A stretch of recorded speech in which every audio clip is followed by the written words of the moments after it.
I got my permanent residency, also known as ILR, on 3rd of April 2025, and it was one of the happiest days of my life. ILR sounds so simple until you begin the process. Then you will realize that there is a lot of paperwork involved in terms of documents you need to submit, eligibility criteria, what you need to know, and mistakes you need to avoid. But don't worry, that is why I'm here for you. In this video, I have taken my time to explain this process in a way that you will understand. So if this topic sounds interesting to you, don't skip, watch till the end.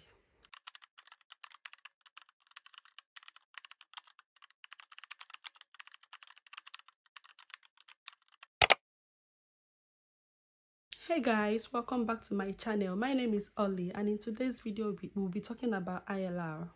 What is ILR? ILR simply means indefinite leave to remain, also known as settlement, which means that you can live, work, and study in the UK for as long as you want without any visa restriction. Yes, if you want to stay forever, you can. And you are also allowed to apply for benefits as long as you are eligible to. No more renewing of visa every few years. And guess what? With ILR, you can apply for British citizenship after 12 months. What is the eligibility? Number 1, you must have lived in the UK for 5 years or 10 years, depending on your visa route.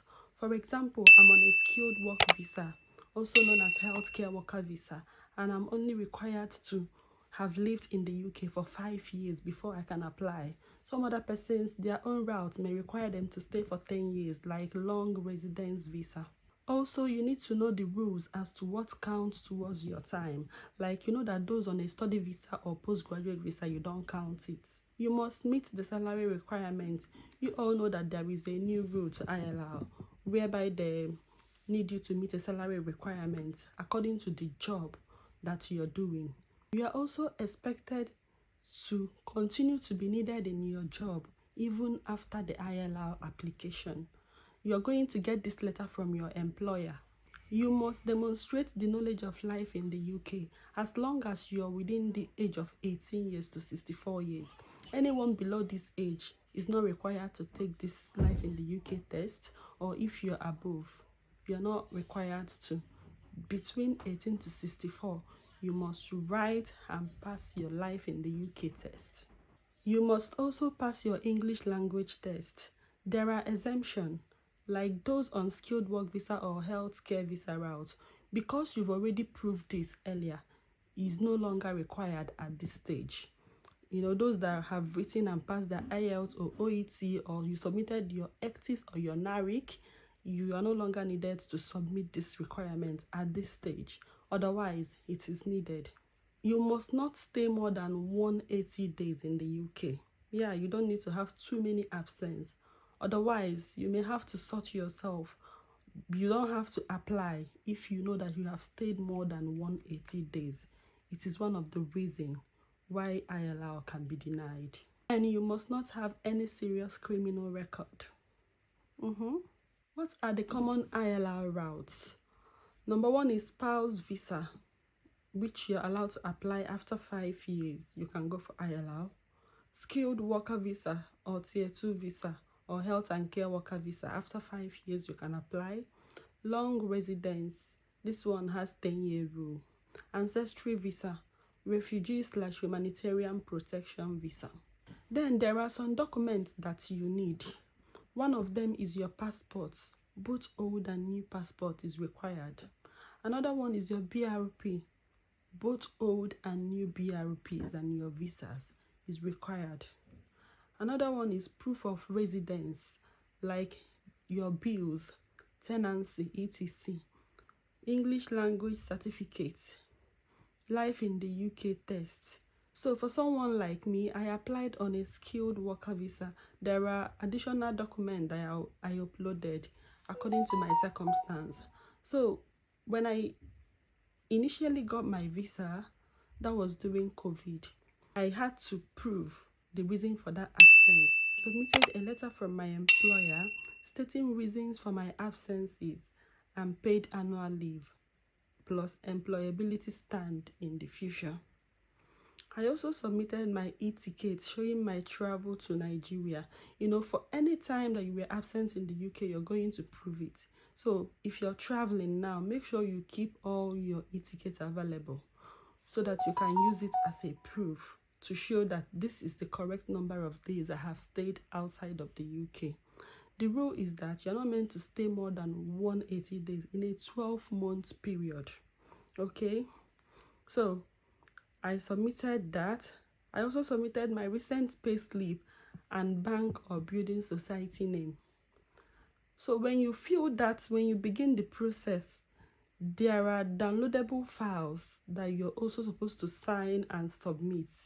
This include family consent form signed and a consent form to allow Home Office to do verification checks.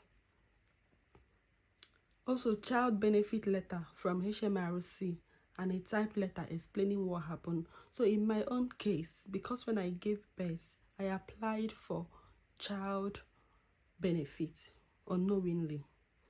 When I realized, I stopped and I called HMRC and they sent me a letter that I will submit whenever I go for my ILR. So if that is your own case, make sure you submit that letter so that your ILR will not be denied. So when are you expected to apply? The earliest you can apply is 28 days before you have been in the UK for 5 years on a qualifying visa. Now, your application may be refused if you apply too early.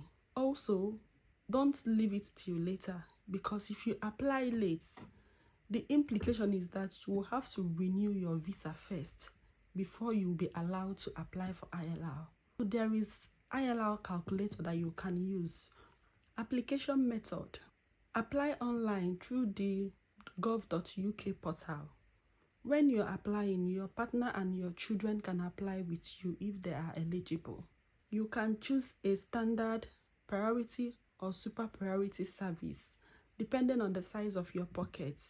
During my own time, I chose priority because standard can take longer time, like up to 6 months. Book a biometric appointment so that your fingerprint and your photo can be taken. Then wait for your decision according to the service that you have chosen. If you've chosen standard, give yourself up to 6 months. When my husband applied, it took 4 months before his own ILR decision came out.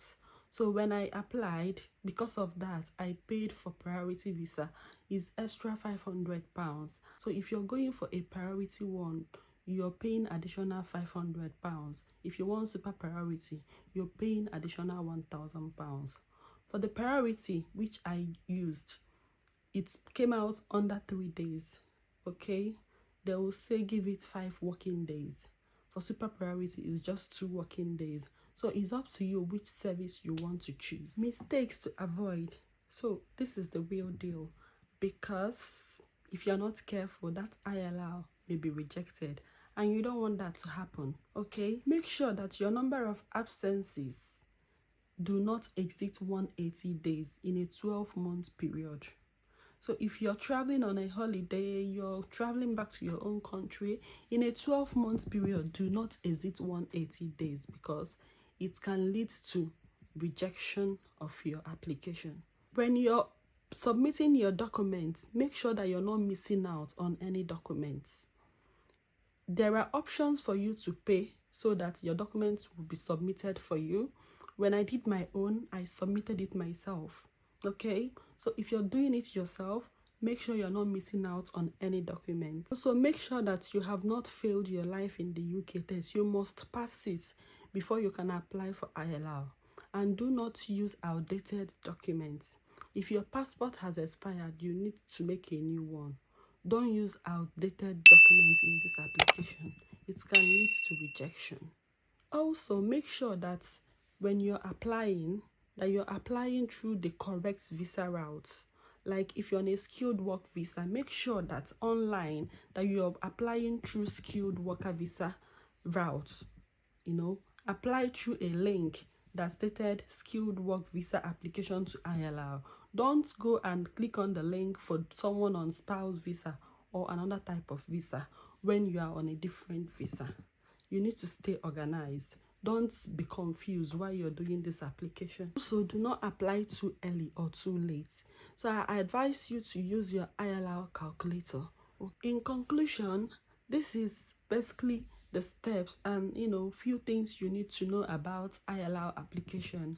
I'm going to make a different video where I will guide you on the application itself, on the things to answer. I will tell you what I answered. I downloaded the file, so I'm going to walk through with you and show you what I answered, the step-by-step guide, so that when you start the application itself, you will not make mistake, especially if you're on a skilled work visa just like myself. Okay, so now we have come to the end of this video.